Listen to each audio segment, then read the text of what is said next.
দেশের অর্থনীতি অনেক দিন থেকেই নানা কারণে হাবুডুবু খাচ্ছে। কর্মসংস্থান নেই, বিনিয়োগ পরিস্থিতি নেতিবাচক পরিস্থিতি তৈরি হয়েছে, ব্যাংকিং খাত হাবুডুবু খাচ্ছে, ভঙ্গুর অবস্থায় রয়েছে, উচ্চ মূল্যস্ফীতি মানুষের জীবনযাত্রাকে চিরেচাপটা করে ফেলেছে। ঠিক এমন প্রেক্ষাপটে নতুন সরকারের অর্থমন্ত্রী হিসেবে দায়িত্ব নিলেন আমির খসরু মাহমুদ চৌধুরী। তার ঘাড়েই কিন্তু এই সমস্ত চ্যালেঞ্জ পড়বে, তাকে মোকাবেলা করতে হবে উচ্চ মূল্যস্ফীতির চাপ। যদিও তার সঙ্গে এখানে বাণিজ্য মন্ত্রণালয় কাজ করবে, কিন্তু বড় একটি দায়িত্ব পালন করতে হবে অর্থ মন্ত্রণালয়কে। একই সঙ্গে আপনারা জানেন যে ব্যাংকিং খাত কিন্তু হাবুডুবু খাচ্ছে। অন্তর্বর্তী সরকার ব্যাংকিং খাতে সুশাসন বেড়াতে নানা রকম সংস্কার কার্যক্রম হাতে নিলেও ব্যাংকিং খাত পুরোপুরি এখনো ঠিক করা যায়নি। নতুন সরকারের অর্থমন্ত্রীর বড় চাপ হবে ব্যাংকিং খাতকে তিনি কতটা ঠিক করতে পারেন। অন্তর্বর্তী সরকার একটি বড় চ্যালেঞ্জ তৈরি করে গেল, সেটি হলো ব্যাংকিং খাত সংস্কার করতে গিয়ে মার্জার পদক্ষেপ। অনেকেই এখন আমানতকারীরা অনাস্থায় ভুগছেন ব্যাংকিং খাত নিয়ে। বিশেষ করে যে 5টি ব্যাংক মার্জারের উদ্যোগ নেওয়া হয়েছে, এই ব্যাংকগুলোর গ্রাহকরা তাদের অর্থ ফেরত পাচ্ছে না। এই চাপটি কিন্তু রাজনৈতিক সরকারের উপরে এসে পড়বে। আমানতকারীদের যে অনাস্থা তৈরি হয়েছে ব্যাংকিং খাত নিয়ে, সেই আস্থা কিন্তু ফেরানোর কাজ করতে হবে কেন্দ্রীয় ব্যাংকের সঙ্গে। একই সঙ্গে উচ্চ মূল্যস্ফীতির কথা যেটি বলছিলাম, যে জীবনযাত্রা ব্যয় বেড়ে গেছে, মানুষের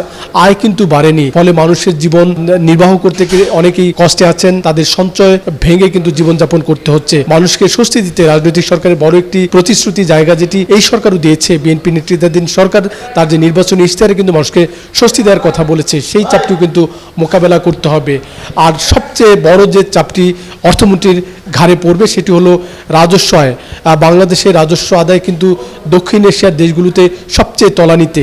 আমরা সংস্কারের পদক্ষেপ অন্তর্বর্তী সরকারের শাসনামলে দেখেছি, কিন্তু তারপরেও যদিও কিছুটা রাজস্ব আদায় বাড়ছে, এই রাজস্ব আদায়টা বাড়াতে হবে।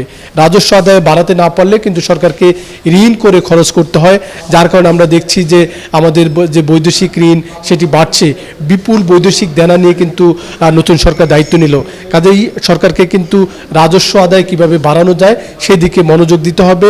সেটি না পারলে কিন্তু পুরো অর্থনীতিতে একটি নতুন চাপ তৈরি হবে। আমি যেটি বলছিলাম যে আমাদের বিনিয়োগে একটি অস্বস্তি চলছে, যেহেতু অন্তর্বর্তী সরকার রাজনৈতিক সরকার ছিল না, কাজে বিনিয়োগকারী সেটি দেশি এবং বিদেশি বিনিয়োগকারীরা কিন্তু এক ধরনের অস্বস্তিতে ছিলেন, যার কারণে বিনিয়োগ পরিস্থিতি কম ছিল।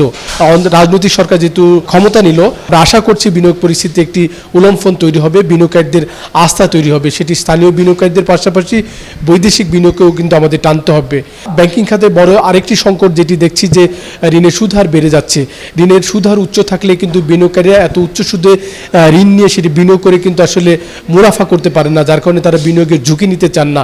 সেই পরিস্থিতিও কিন্তু সামাল দিতে হবে। সব মিলিয়ে অর্থনীতি যেটি হাবুডুবু খাচ্ছিল, ভঙ্গুর বলা হচ্ছিল, সেই ভঙ্গুর অর্থনীতি কতটা সফলভাবে সামাল দিতে পারেন রাজনৈতিক সরকার, এই নতুন সরকার, সেই বড় একটি চাপ কিন্তু অর্থমন্ত্রী আমির খসরু মাহমুদ চৌধুরীকে মোকাবেলা করতে হবে। সাইদ আরমান, নাগরিক, ঢাকা।